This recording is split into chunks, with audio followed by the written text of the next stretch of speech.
ত্রয়োদশ জাতীয় সংসদ নির্বাচনে জামায়াতকে পরাজিত করে ঐতিহাসিক জয় ছিনিয়ে নিয়েছেন বিএনপির চেয়ারম্যান তারেক রহমান। দীর্ঘ ১৭ বছরের দীর্ঘ প্রতীক্ষার অবসান ঘটিয়ে আজ দেশজুড়ে এক অভূতপূর্ব উৎসব মুখর পরিবেশে এই নির্বাচন অনুষ্ঠিত হয়েছে। টেকনাফ থেকে তেতুলিয়ার সারা দেশের প্রতিটি আসনে সাধারণ মানুষ স্বতঃস্ফূর্ত ও শান্তিপূর্ণভাবে তাদের ভোটাধিকার প্রয়োগ করেছেন।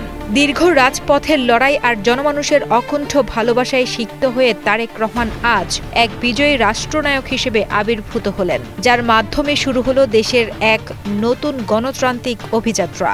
তবে এই বিজয়ের পথটি ছিল বাধা বিপত্তিতে ভরা ও বেদনাবিধুর। 1/11-এ সেই ঝড়ের সময়ে তার উপর চালানো হয়েছিল অমানসিক শারীরিক ও মানসিক নির্যাতন, যার ক্ষত তিনি আজও বয়ে বেড়াচ্ছেন।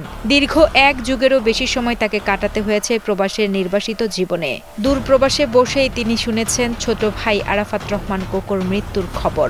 দীর্ঘ বছর পর দেশে ফিরতে না ফিরতেই হারিয়েছেন মমতাময়ী মা বেগম খালেদা জিয়াকেও। আপনজন হারানোর এই দীর্ঘশ্বাস আর ব্যক্তিগত শোককে শক্তিতে রূপান্তর করেই তিনি আজ বিজয়ী বীর। এই নির্বাচন কেবল ক্ষমতার পরিবর্তন নয়, বরং এটি ছিল তারেক রহমানের রাজনৈতিক ধৈর্য ও ত্যাগের এক অগ্নি পরীক্ষা। দীর্ঘ সময় দেশ ছাড়া থাকলেও তৃণমূলের নেতাকর্মী ও সাধারণ মানুষের সঙ্গে তার আত্মিক যোগাযোগ কখনো বিচ্ছিন্ন হয়নি। শত অপপ্রচার আর আইনি বেড়াজাল ছিন্ন করে তিনি দেশের মানুষের হৃদয়ে নিজের জায়গা করে নিয়েছেন। ব্যালট পেপারে জনগণের এই রায় আসলে সকল অন্যায়ের বিরুদ্ধে এক বলিষ্ঠ প্রতিবাদ।